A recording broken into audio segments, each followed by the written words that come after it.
అధ్యక్ష, ఇది Andhra Pradesh regulation of appointments to public service and rationalisation of staff pattern and pay structure second amendment bill 2025. అధ్యక్ష, ఇది శాసనసభ September 27, 2025 నాడు ఈ బిల్ని పాస్ చేసి శాసన మండలికి పంపిస్తాం జరిగింది. అధ్యక్ష, శాసన మండలిలో ఈ బిల్ హౌస్లో లే అవుతాం జరిగింది. అధ్యక్ష, దాని తర్వాత 100 రోజులు పూర్తయినాయి కనుక తిరిగి ఈ బిల్ మళ్ళీ శాసనసభకు వచ్చింది. అధ్యక్ష,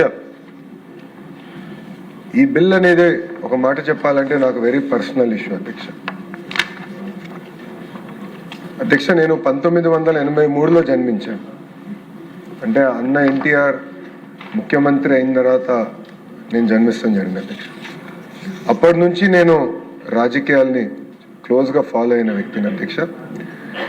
అధ్యక్ష, గతంలో ఫ్యాక్షన్ రాజకీయాలకి ఆంధ్ర రాష్ట్రం అనేది ఒక అడ్రస్గా ఉండేది. అధ్యక్ష, అలాంటిది 1995లో గౌరవ ముఖ్యమంత్రి శ్రీ నారా చంద్రబాబు నాయుడు గారు అధికారంలోకి వచ్చినప్పుడు ఏ పార్టీ అని చూడకుండా ఫ్యాక్షన్ రాజకీయాలకి ఫుల్ స్టాప్ పెట్టాలన్న లక్ష్యంతో ఆనాడు ఆయన ఒక యుద్ధం ప్రకటించారు. అధ్యక్ష, ఒక పక్కన ఫ్యాక్షనిజం, ఇంకో పక్కన నక్సలిజం పైన కూడా ఆయన పోరాడారు. అధ్యక్ష, 2004 తర్వాత అధ్యక్ష, ఆనాటి ముఖ్యమంత్రి రాజశేఖర రెడ్డి గారు ఆయన అధికారంలోకి వచ్చిన మొదటి 2 సంవత్సరాల్లో సుమారుగా 164 మంది తెలుగుదేశం పార్టీ కార్యకర్తల్ని అతి దారుణంగా కిరాతకంగా చంపేస్తాం జరిగింది. అధ్యక్ష, ఇది ప్రత్యేకంగా ఆనాడు ఉమ్మడి అనంతపూర్ జిల్లాలో జరిగింది. అధ్యక్ష, ఇక్కడ పెద్దలు చాలా మంది సీనియర్ శాసనసభ్యులు కూడా ఉన్నారు.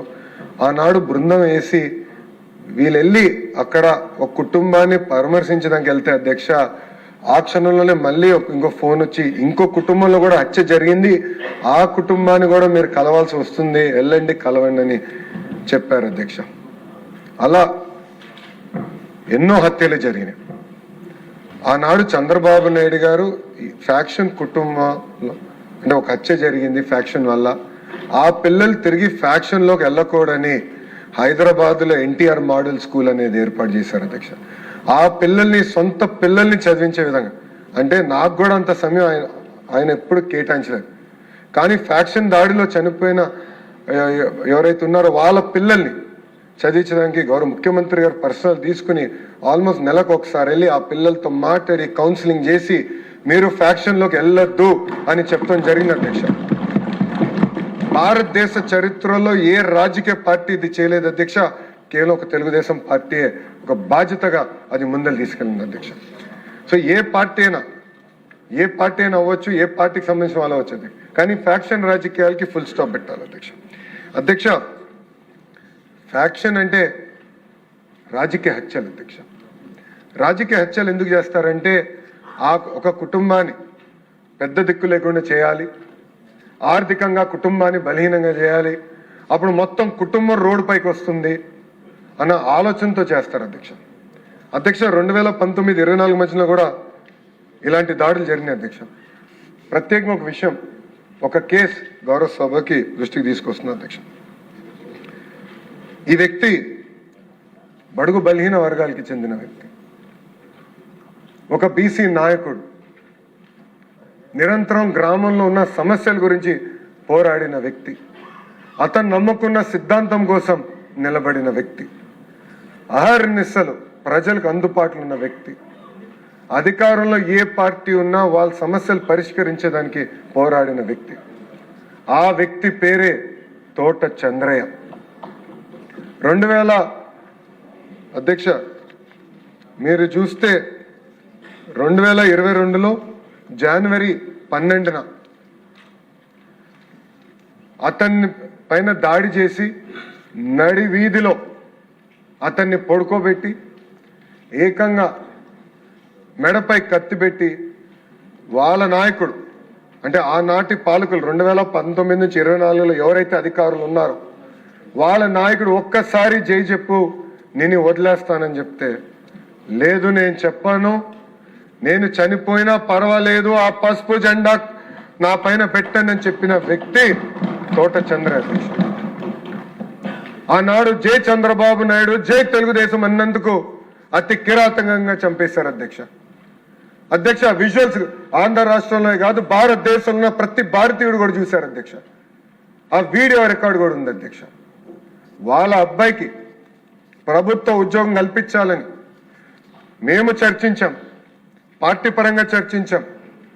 కూటమి ఎన్డీఏలో ఉన్న జనసేన పార్టీ, భారతీయ జనతా పార్టీతో కూడా చర్చించాం. ఏకంగా క్యాబినెట్లో కూడా నాకు అన్న సమానమైన పవన్ అంతా కూడా కూర్చుని అన్నతో కూడా మేము మాట్లాడితే, ఎస్ ఇది మంచి బిల్, మంచి ప్రయోజనం, ఫ్యాక్షన్ రాజకీయాలు ఫుల్ స్టాప్ పెట్టాలి. అది పెట్టాలంటే ఎవరైతే చనిపోయారో ఆ కుటుంబంలో ఒకరికి ప్రభుత్వ ఉద్యోగం కల్పిస్తే అప్పుడు భయపడతారు మన జోలికి వచ్చేదానికి, ఎవరి జోలికి వెళ్ళేదానికి. అందుకే బిల్ తీసుకురావాలని ఆనాడు మేము నిర్ణయించాం. క్యాబినెట్లో డిస్కస్ చేసాం, క్యాబినెట్ ఆమోదం తెలిపింది, శాసనసభకి తీసుకొచ్చాం. నేను చెప్పినట్టు అధ్యక్ష, సెప్టెంబర్ 27, 2025 శాసనసభ ఆమోదం తెలిపింది. అటు కౌన్సిల్కి పంపిస్తే కావాలని బడుగు బలహీన వర్గాలకి చెందిన ఒక వ్యక్తికి ఉద్యోగం ఇచ్చే లక్ష్యంతో ప్రభుత్వం ఉంది. ఇది ఆపాలన్న లక్ష్యంతోనే ఆనాడు అక్కడ కౌన్సిల్లో ముందరికెళ్లకుండా మేము ఒకటే చెప్పాం, బిల్ని రిజెక్ట్ చేస్తారా చేయండి, మేము ఇక్కడ పాస్ చేసుకుంటాం, ఆ హక్కు మాకు ఉంది హౌస్కి అని చెప్పాం. కానీ పాస్ చేయకుండా పెట్టారు అధ్యక్ష. కానీ ఒకటే అధ్యక్ష, ఎవరు ఆపలేరు. ఇది ఒక పవిత్రమైన బాధ్యత. ఈ బిల్ తీసుకుంటే ముందరికెళ్లేదానికి ప్రభుత్వం సిద్ధంగా ఉంది. ఇది ఈ తోట చంద్రయ్య కుటుంబానికి అన్యాయం కాదు, ఆంధ్ర రాష్ట్రంలో ఏ కుటుంబానికి ఇలా అన్యాయం జరగకుండా లక్ష్యంతో మేము ఉన్నాం అధ్యక్ష. ఈ బిల్ని అందుకే తిరిగి మళ్ళీ శాసనసభ ఏకగ్రీవంగా పాస్ చేయాలని ఈ సభాముఖంగా నేను మిమ్మల్ని అందరినీ కోరుతున్నా అధ్యక్ష. ఇది ఒక ఫేవర్ కాదండి, ఒక చారిటీ కాదండి, ఇది ఒక బాధ్యత అండి మనందరిది. మనందరం ఇది ఒక బాధ్యతగా తీసుకోవాలి. ఫ్యాక్షన్కి ఫుల్ స్టాప్ పెట్టాలి. ఇలాంటి కుటుంబాలను ఆదుకోవాల్సిన అవసరం మనందరి పైన ఉంది. అందుకే శాసనసభని ఏకగ్రీవంగా ఈ బిల్కి ఆమోదం తెలపాలని గౌరవ సభ్యులందరినీ నేను కోరటం జరుగుతుంది. రమానంద రెడ్డి గారు అన్ని కవర్ ఎమోషన్ బాగా వచ్చింది సార్. మినిస్టర్ గారు ఆల్రెడీ వివరణ ఇచ్చారు. మీరు నా పాయింట్స్ ఏమని చెప్తే చెప్పండి. ధన్యవాదాలు అధ్యక్ష. ఇది మాచర్ల నియోజకవర్గం, మా సొంత మండలంలో జరిగిన దుర్ఘటన అధ్యక్ష. డిసెంబర్ 27, 2021 నేను బాధ్యతలో చేపట్టిన తర్వాత అక్కడ గొప్ప ర్యాలీ జరగటం, దానికి అసూయపడిన వైసీపీ నాయకులు ప్రతి మండలంలో కూడా ఇలాంటి ఒక హత్యని ప్రేరేపించి భయపెట్టాలనే ఒక దురుద్దేశంతో, మరి ఏ కేసులో కూడా ముద్దాయి కాదు అధ్యక్ష ఆయన తోట చంద్రయ్య. నేర చరిత్ర లేదు, పార్టీ మీద ప్రేమ, ఎన్టీఆర్ మీద అభిమానం. మరి అలాంటి వ్యక్తిని